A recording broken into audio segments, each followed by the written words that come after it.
Welcome back to the third lecture in the module Portfolio Evaluation and Revision. And today we will be going into the third measurement matrix, which is Jensen Performance Index. So, in the earlier two lectures, we have already talked about Sharpe Index and Trainer's Index. And today we will be measuring Jensen's Alpha or Jensen's Performance Index. These are the various topics which I would be covering in this particular lecture. So, let us go into the detail of what Jensen's Performance Index is all about. So, Jensen's Performance Index is commonly called Jensen's Alpha, and what does it actually say?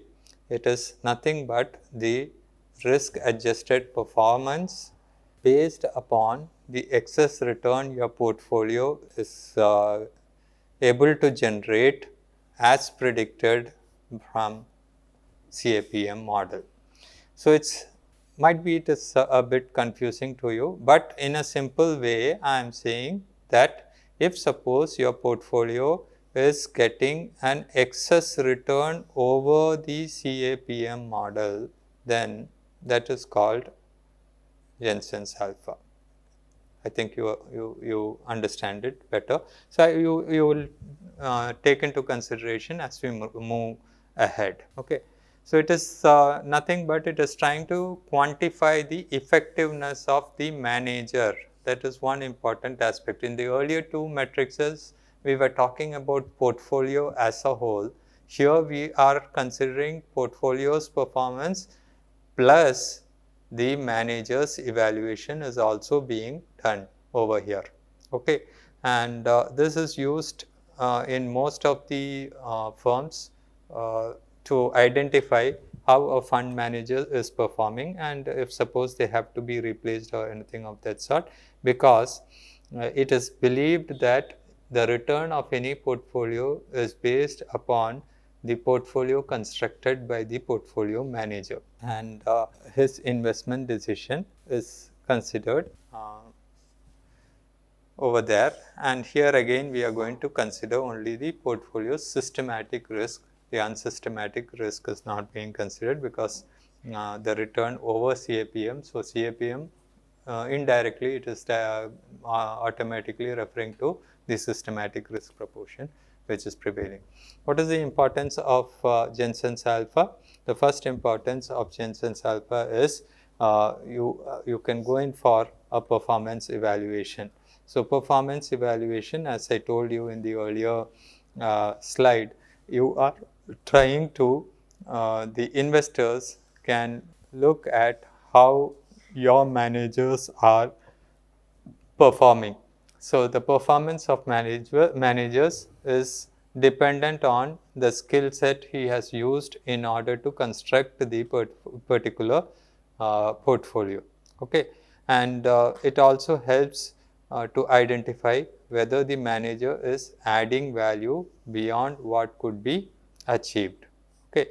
So, when we are talking about this, there is something where we talk about the concept of active and passive management. Basically, we are trying to say that how the manager is able to add value and whether the value addition of your portfolio is through investment strategy which is active, or whether it is through an investment strategy which is passive. Now, what do you mean by active and passive strategy in investment? That is another important aspect which you should understand. So, when we are talking in terms of the measurement of performance of individuals, you have various matrices which is available, but here we are considering the overall return of a portfolio. Okay. And this Jensen's alpha is trying to identify the effect of managerial decision.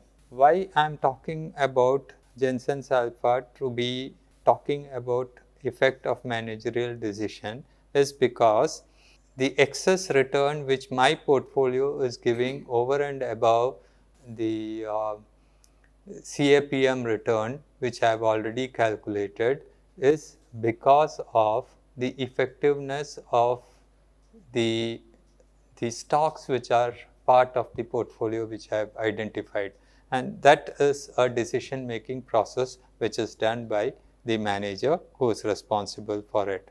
And this can allow the investors to be more informed and take decision accordingly while selecting either a fund manager or a asset management company, because asset management company would be evaluating the fund manager in one way or the other. So, directly if suppose you do not have a fund manager, you can say that your fund manager is being evaluated by the asset management company on your behalf by using these parameters of Jensen's alpha. You can take a decision on the portfolio. So, how you can take decision on the portfolio, because Jensen's alpha is telling you whether to retain or replace the fund manager. If suppose the return what you are going to get is in excess of the risk whatever you are going to take, you can continue with the same manager because he is able to give you a better return in comparison to the risk whatever you are taking. And if it is less, then automatically it means to say that there is a need for you to look into the reason why it has happened and whether there is a need for replacing the fund manager or investment decision maker according to your requirement. Let us compare the other performance metrics which we have already discussed with Jensen's alpha. The first one was Sharpe ratio. So, Sharpe ratio, what did it do? It tried to assess total risk, okay, whereas Jensen's alpha is focusing solely on systematic risk.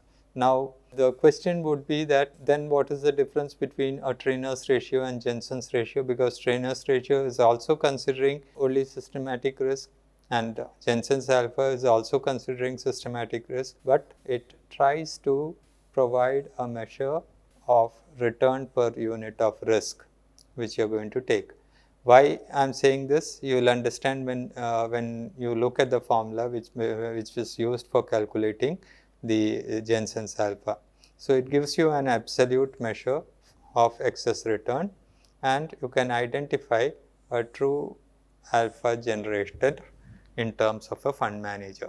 Now, coming to Jensen's alpha, it is built upon the expected return which is already considered in CAPM model.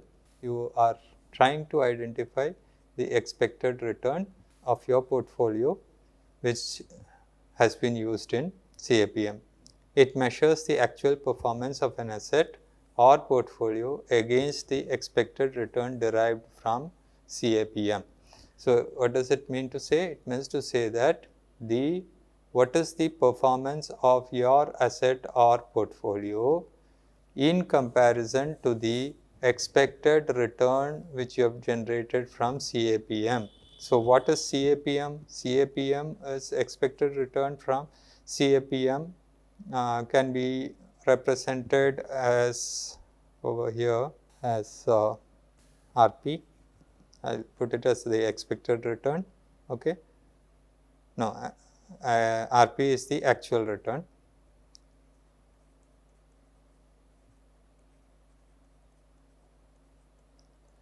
If the actual return is more than the CAPM, okay, then this is called Jensen's alpha. So, if you look at this, this is the actual return of the portfolio.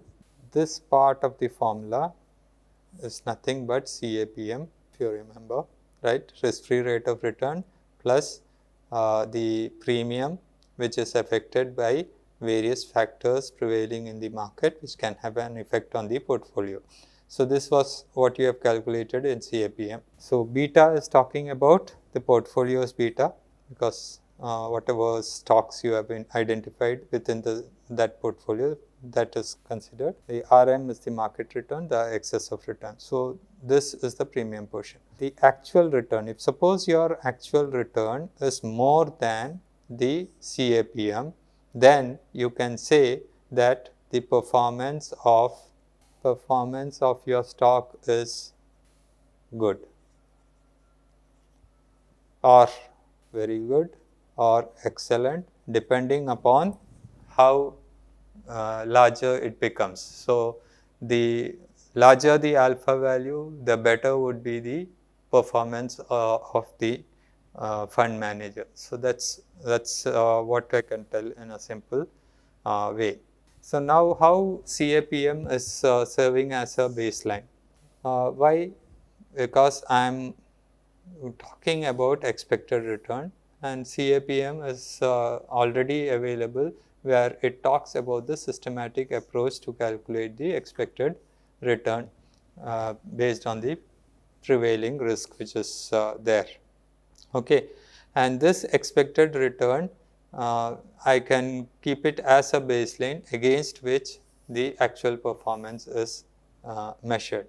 So, that is one reason why CAPM is serving as the baseline. Second is determining the excess return. So, excess return is nothing but the actual return subtracting the expected return from actual return. If it is positive, then it is considered to be good. I can quantify it, right? And the excess return is measured over there. So, it can be either positive or it can be negative. If it is higher in the positive side, the performance of the individual manager is good. The manager's skill is evaluated over there, considering that only systematic risk is prevailing in the market. So, can be positive, it can be negative. Negative means the actual return whatever you have got is less than the return which you have, expected return which you have calculated by using the capital asset pricing model. So, it means to say that your portfolio is not giving the expected return based on CAPM model. So, your fund managers ability to identify the stocks or securities within the portfolio is not appropriate. So, there is a need for you to change. So, if it is positive, it is always considered to be good, because your actual return on the portfolio is higher than the return which you have already calculated, the expected return which you have calculated by using CAPM model. So, that is the way you can do it. And I have already talked about it. A positive alpha, what does it say? It indicates that the portfolio has outperformed the expected return, and it suggests that the manager is added value to your investment. So, very simple. If suppose the thing is positive, your return is good, better than the expected return, and the manager has added value to your investment decision. And negative alpha, just the opposite of it. It talks about the underperformance of your portfolio. And what does it mean? The portfolio manager has not achieved the adequate return for the amount of risk you have taken. If it is 0 alpha, it means to say that the performance is in line with the market adjusted expectation. So, there is no difference between the return of your portfolio in comparison to the expected return which you have calculated through CAPM. What is the advantage of using Jensen's performance index? It is considered to be precision in measuring the manager's skill, as we have already seen in earlier slide. The skill of selecting the securities is one of the important aspect of a manager, which has to be taken care of. And it also has an objective of benchmarking, where I've already compared it with a standardized expected return, right? And I'm trying to evaluate the active manager's performance. So, that is how I can do. So, it means to say that there is benchmark of CAPM which is already there, and anything over and above this, I am considering it as a benchmark for the managers to perform. What is the limitation of Jensen's performance index? First thing is it is dependent on CAPM assumption, and whatever was the CAPM assumptions which we had discussed when I was talking about this particular topic, just go through those slides, you will understand it. And depending on these assumptions, it assumes that there is a linear relationship between risk and return. The second is you are focusing on systematic risk only. Since you are focusing only on systematic risk, the problem is that sometimes the performance of your portfolio could be dependent on the individual company's performance also. So if one particular stock or security is not performing in a particular year because of certain reason which it has which independently is affecting only that particular company, could have contributed towards the underperformance of your portfolio. So since you are not considering the unsystematic risk, this can be one of the limitations which can happen. Might be it is not a direct relationship between the fund manager's performance and the portfolio. So that's another thing. So in a nutshell, this particular tool is used for as an application for fund selection. We are trying to use it for managers performance assessment, and based on that you are trying to find out if there is any portfolio revision required. So in this particular lecture I have tried to talk about the third performance measurement metrics available for portfolio evaluation, that is Jensen's alpha, and I have just tried to give you a comparison of the difference between Sharpe ratio and Jensen's alpha and trainers and Jensen's alpha, and how closely Jensen's alpha is related with the CAPM model, which we have already discussed. One thing I would like to make it clear, though this the third matrix, that is Jensen's alpha, is talking about the overall portfolio. It can be used for portfolio revision and other aspects, but more focus has been given on the performance of the portfolio manager rather than the portfolio itself. Thank you.